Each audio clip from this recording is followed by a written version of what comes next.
have said to thy royal father, if I can.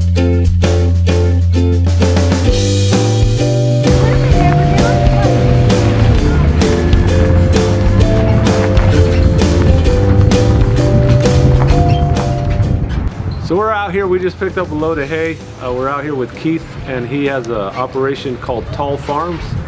And he's going to tell you a little bit about his operation. They sell online, they have a website where they sell different smaller packages that you can get. It's all organic. So we actually drove just to get this product because it's a really good, high quality. Keith, go ahead and tell us about it a little bit. Yeah, well, thank you. I appreciate it. We've been into the certified organic hay business now for about 2 years plus. It took us 3 years to get to the point where it could be certified as organic. You have to wait 3 years as kind of a transitional time. Yeah, all the chemicals out of the ground and everything. So it's quite a process, and we have a lot of paperwork we have to keep up with to stay certified as organic hay. But basically, we don't have any kind of pesticides, any kind of sprays, no chemicals. It's all organic inputs into the soil. So our soil health has really improved. We can tell a huge difference between the time we started and the time right now. When you go out and actually dig up some soil, you see lots of activity with earthworms and other, it's just darker, it's richer soil. So we're real happy about that. We use a lot of chicken litter and other organic inputs to try to build it up. And we have orchard grass. It's orchard grass, it's an endophyte-free fescue, and it's got some red and white clover in it that makes it even tastier, if you will. And we're basically taking that hay, hay the same as this big bale. We have some small square bales that we will take flakes of hay out, put them in boxes, and ship them to people that have rabbits and chinchillas and guinea pigs, hay-eating small pets, and supply healthy food for their pets. And then we also obviously sell some large bales here for people like you all that have sheep and cows and other larger animals that want to consume larger quantities. Yeah, so this is a really high quality product. We think it was worth the drive, and we'll leave a link in the description for the Taul Farms website as well as the Taul Farms Amazon store. And thank you, Keith. Thank you. Yeah, appreciate it.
What were you doing, Victoria? I was holding the brake for Papa. Why was it scary? Because it moved. Did you hold on to the brake though? Mm-hmm. Very hard.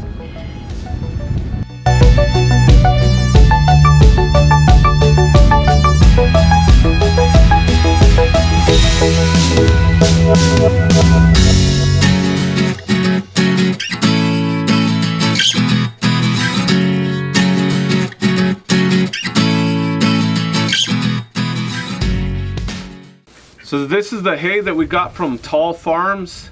Just a disclaimer, if you see any portions of this that look like they're dark because they've rotted a little bit, right on the Craig's listing, it said that the reason that they were selling this hay at a discount was because the tarps came off of it. They put it out for storage outside, and they had these big plastic tarps on them, but some of them got blown off and some of them started to rot in some places. Now, probably about 75 to 80% of the hay is fine, but there are some spots in there that aren't good. So we're just going through it and trying to figure out where the good stuff is. So we've actually pulled out some of it so far.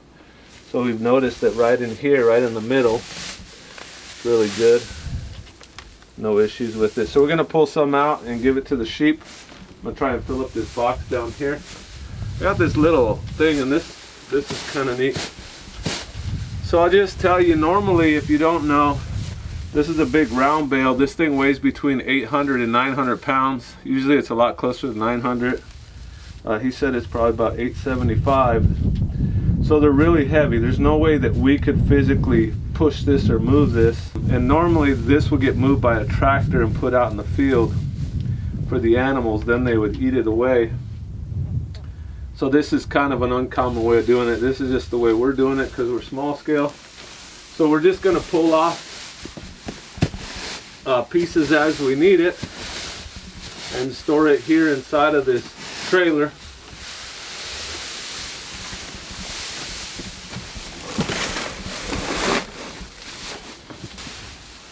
Smells really sweet. You almost want to eat it. All right, that's a pretty good box of it. We'll take it down to the sheep, see what they think of it. They're already coming up here. A lot of times I'll bring branches and stuff up. So they see me carrying this big old pile of stuff. Look at them, they're already all coming up this way.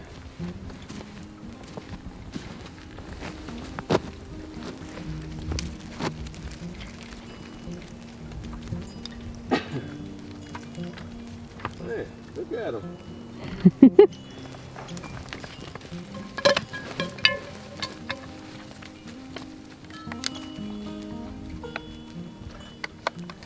You guys want some of this? Where's a good spot for it? Try and dump it where there's not a lot of poop at. Dump it right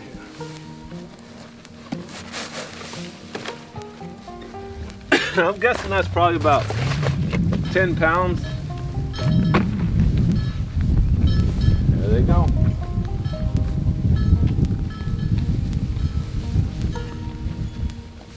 Kind of hear them crunching it. I've never really heard them chew on anything that crunches like that.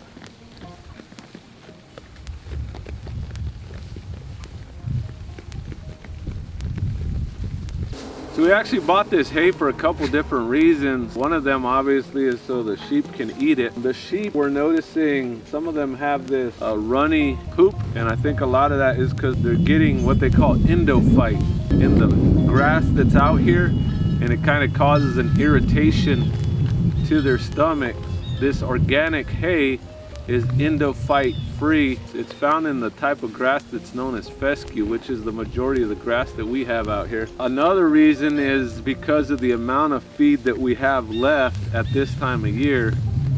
So when we calculated it, we were thinking that the sheep would be back to this location in probably late February or March, but now it's middle of January and they're already at this point. So they went through the other grass faster than we thought. We can take them through again. They'll keep moving, but we'll supplement that with hay because grass seems to be a lot lower than we thought it would be. So the last time they were in this spot was at the beginning of November. So it's been about 60 days or 2 months since they were here, which is kind of about the minimum that you want. This is just to supplement them a little bit. There is some areas down over here that we need to cut alleyways into so that we can start using some of this grass that's down this way. Another thing that this hay does is because it has that good fescue in it is she got a briar on her. It's a wild blackberry. They're getting up into this stuff over here looking for grass, and they're getting into the honeysuckle, and there's a bunch of briars in there. They actually eat a lot of the briars because they're so far up this way. But another thing that this hay is doing is it's also reseeding. There's seed in here. If I grab a piece of that so you can see the seed, it's also going to reseed this with good grass seeds and clover. So one of the reasons we went organic and made sure and insisted that the hay was organic, there's hay right here, and we ended up going like an hour and 40 minutes away to get this hay because it was organic. So what these guys spray on a lot of their hay is what's called glyphosate. It's generic for Roundup. That stays in the hay because they spray it on it and it gets transferred over. So if we bring that hay onto our property, we're bringing those chemicals as well. So we don't want to be fighting against those chemicals. Look, just this little patch right here, you can see all these broadleaf plants in here that a broadleaf killer that gets sprayed on them would kill all this, and it would just leave the grass. See, this is a type of grass here, and these are broadleafs right in here. You can see the wider leaves. The sheep actually need about 25 to 30% of their diet in broadleaves. And then it's 50 to 65% of their diet would be in pure grass. So you can't have them on 100% grass. They need those other plants. A lot of those chemicals that they're spraying on them are to kill those broadleaves so that they don't compete with the grass. All right, so this is the sheep shade, we call it. It's basically 3 cattle panels that have been arched over these 2x4s. So it's 12 feet long and it's 8 feet wide. And then we covered it with a tarp. In the summer, it doesn't have these bottom panels, so the air can blow right through it. So the tarp ends right here. So the bottom 2 feet are wide open. This side is always wide open. So we put this in the winter so that it shields them from the cold winds. So basically what we do is we check the forecast to see which way the wind's blowing. Like right now the wind's coming out of the south and the west. So then we just face it away from that direction. So I'm actually going to turn it a little bit more because the majority of the wind overnight is going to actually be coming more out of the west. So I'll just angle it a little bit more. I try and move it at least once a day because they get a lot of manure in there. And I don't want them like sitting down on that as much as possible because they'll bed down on there at night sometimes. But I'll show you how easy it is to move. It does have 2 wheels in the back, so here it goes.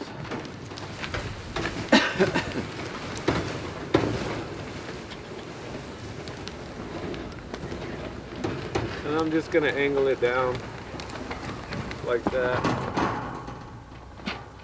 That's it. So this stays with them all the time. You can see all the manure that was where they were at. And you can see the wheels back here. It's basically just 8-inch lawnmower wheel. So once I lift that end up, then all the weight shifts to the wheel so it can slide. It's very lightweight, it's durable. It's been up for about 8 months now. Ever since we had the sheep, we built this right when we got them. So I think we're actually gonna paint it because we're starting to see the tarp deteriorate a little bit. And I think if we add a coat or 2 of paint, it'll make this last a lot longer. It's just the sun is starting to tear it up. Besides that, it's been working good.